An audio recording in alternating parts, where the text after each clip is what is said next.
Okay, so I'm not a fan of Mondays. Okay. Plus Sports and Plus TV Africa, welcome on the show. Mukael, Okba is back. Yes, after doing what I'm disappointed she did actually. But She's back though. we're happy she's back. Yeah. I may so rest in peace. Really. It's truly something. Not a good thing. Well, welcome on the show, Plus Sports and Plus TV Africa. My name is Wally Scott, and for some reasons, is it the home crowd? Is it the noise from the stands? Cameroon are in the semi-finals. I didn't see them as a fantastic team. We're talking about Super Eagles of Nigeria at the beginning, Senegal, Sadio Mane, Egypt led by Mo Salah. Cameroon, yeah, they were host countries, but they weren't in there. Certain teams can cope with home expectations more than others.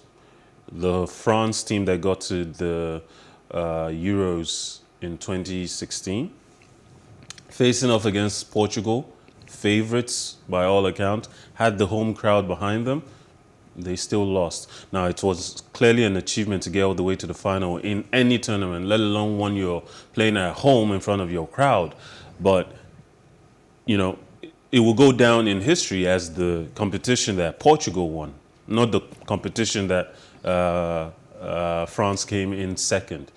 And in this instance, if Cameroon can get all the way to the very end, to the finals, I'm sure the home crowd will be very happy that they got so far.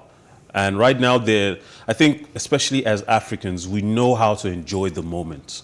The moment is all there is because we don't know what tomorrow holds. We know what our past has given us, and we're hoping that today will give us joys for tomorrow. And if tomorrow comes and Cameroon wins, the Cameroonians will be completely ecstatic. Somebody said that the fact that Samuel Eto'o is now the Football Federation president in Cameroon, and it's brought a lot of good luck to them. We've seen Cameroon play a lot of attacking football. They come at you.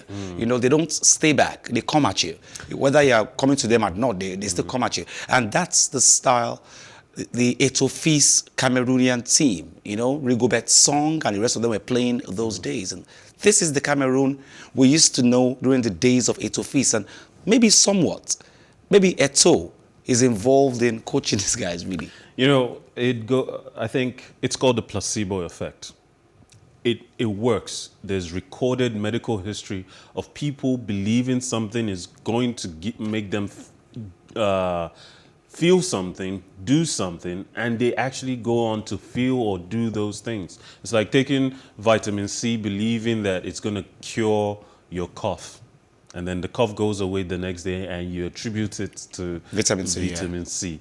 But at the same time, it cannot be discounted that there's so much positivity, so much enthusiasm going on right now in Cameroon by the fans, by the players. The coaching staff probably feel like they have more support now than they've ever felt in the past. All of that can translate to some wonderful, expressive, unlimited football.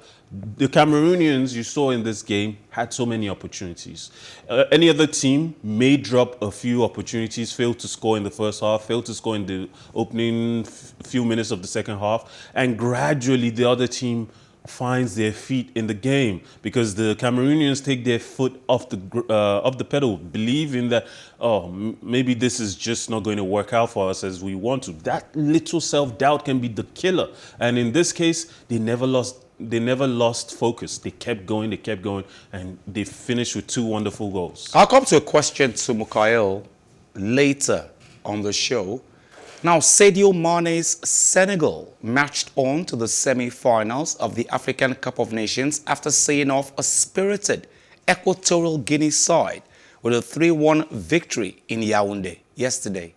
Mane set up the opener for Famara Didehu in the last 8 encounter, but Equatorial Guinea fought back to be equalized through Yannick Boyla early in the second half. Substitutes Sheiko Kouyaté and Ismaila Sarr then both found the net to seal Senegal's place in the semis and a meeting with the Burkina Faso on Wednesday at the same Amadou Ahidjo Stadium in the Cameroonian capital. I'm still not asking my question yet. I'll show this first, and then I'll ask the question. And it's a very funny kind of question, because somebody asked me that question, and I was like, okay, I'll talk about it on the show today, watch the show today, and then maybe Mukail or the callers or somebody will probably give me an answer. Now, Mohamed Mo Salah inspired Egypt to a place in the African Cup of Nations semi-finals on Sunday, as the record 7-time champions came from behind to defeat Morocco 2-1 in extra time in Yaoundé. Sofiane Boufali's early penalty put Morocco in front in the last 8, but skipper Salah equalized for Egypt early in the second half and then made the winner for Mahmoud Trezeguet's 10 minutes into extra time. Egypt will play host Cameroon in the semi-finals in Yaoundé on Thursday. My question. We beat Egypt, the Pharaohs of Egypt, and a tree does not make a forest. True. That's the proverb we learned when we were growing up. But people like Lionel Messi, Cristiano Ronaldo, Griezmann have proven to the world that sometimes a tree can make a forest. We beat Egypt, yeah, that's story now. But people like Sadio Mane have lifted Senegal. Mo Salah has lifted Egypt. Can we actually bring out a star from the Super Eagles and say, okay, this guy will lift us up? Well, someday will lift us, though. They haven't lifted us yet. No. As much as we love to talk about the Kelechi Iheanacho, Osimhen, Indeed, all these players, none of them stand out as global superstars that represent Nigeria. Salah is an undisputed global superstar. Sadio Mane. He's considered one of the top 5 best players in the world right now. Some believe he's better than Messi, Ronaldo, even Lewandowski and Benzema. And these are all players who are still putting up significant high numbers. Sadio Mane, when he was at Southampton, no one would have expected that this is the levels that he will be playing with. Salah might be the go-to talisman at Liverpool, but Sadio Mane keeps pace with goals, with assists, and his contributions go beyond the statistics of goals and assists. It's the overall play, and these players are proving that their ability to play isn't just within the comfort zones of European football, where technique is king, where pace and aggressive football are less valuable currencies than technical players, technical prowess. So they come to Africa. African football needs players like these, and they're still proving on the African stage that they can compete with anyone, no matter how much physicality exists in the game, especially Sadio Mane. And the irony of Nigeria beat Egypt, we won the battle but lost the war. True that. They are into the semi-finals with a strong chance of winning the competition, either Senegal or Egypt, and the Cameroonians are still there. Burkina Faso is still going to play. You know, there's no star, no one on the level at that we can say from Nigeria. Maybe Osimhen in a couple years might be. It took Salah a long time to get to where he is right now. Osimhen is still about 22, 23. Salah reached his prime in about 25. And that's the general age where attackers find their best form. Maybe Osimhen will get there someday, but right now I don't see any star quality. Our star days are gone. The JJ Okocha, the Kanu Nwankwo, the Finidi George, they're gone. They're gone. For now, we hope we'll get someone Everybody's else. Gone. Tennis, he came back from the dead. I don't know who does that. He came back from the dead. He was dead, 2 love down. And he came back. Rafael Nadal edged Daniel Medvedev in a classic Australian Open final on Sunday, roaring back from 2 sets down to claim a record 21st Grand Slam title, only months after he fearing his glorious career might be overdue to injury.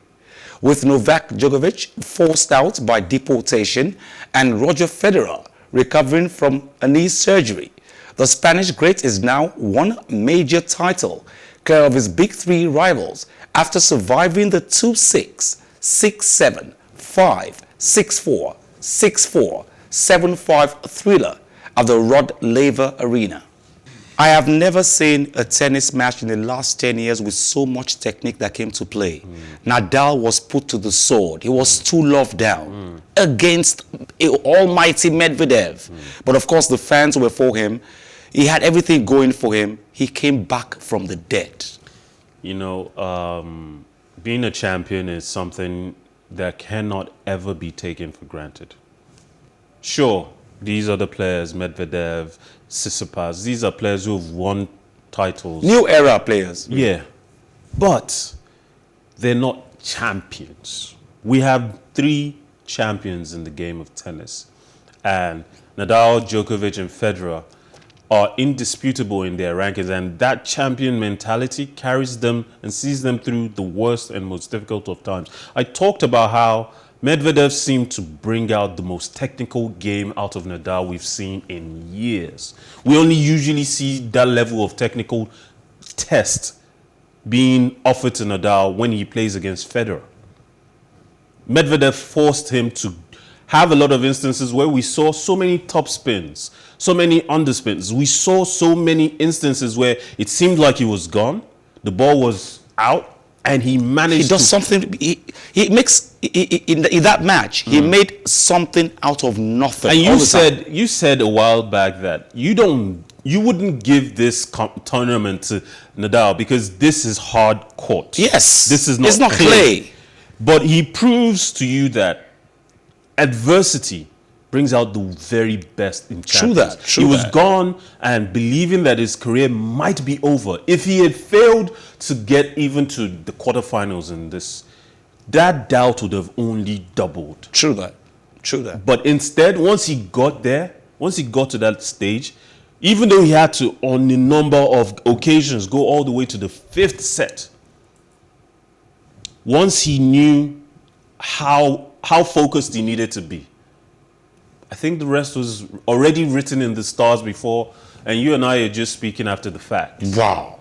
Well, we're going to leave you with NBA, but before then, my female colleagues in the office, and of course my wife, were like, go girl, she wins on home soil. Ashley Barty won her first Grand Slam title on clay at Roland Garros in 2019 and followed it up on grass at Wimbledon last year.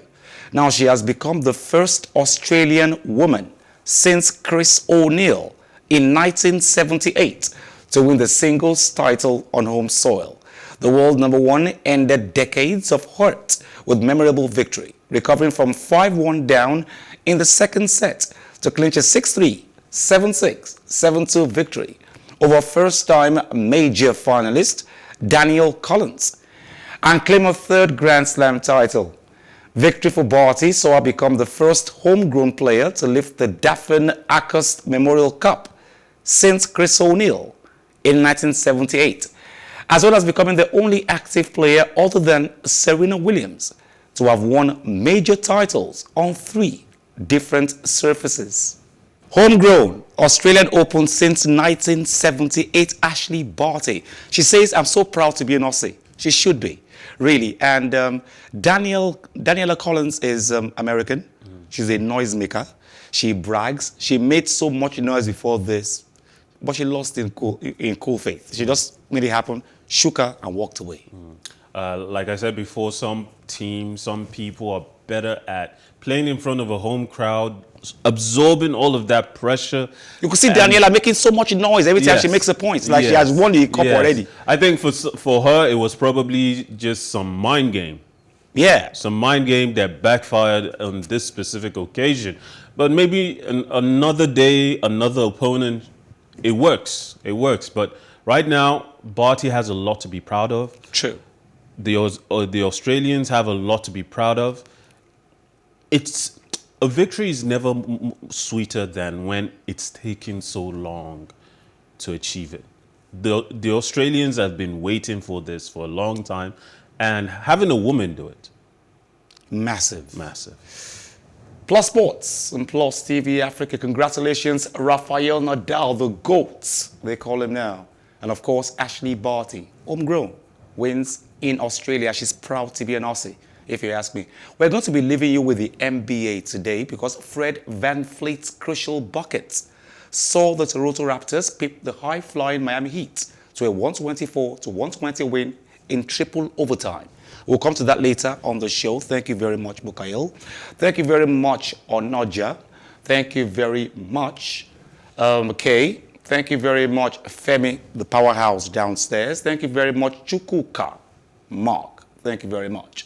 My name is, and welcome back, Okpe. I won't forget. Welcome back. My name is Wally Scott. Join us same time tomorrow, Plus Sports and Plus TV Africa. Same time, same station. Like I always advise you at the end of every show, if not for anything, at least for your heart, do some sports.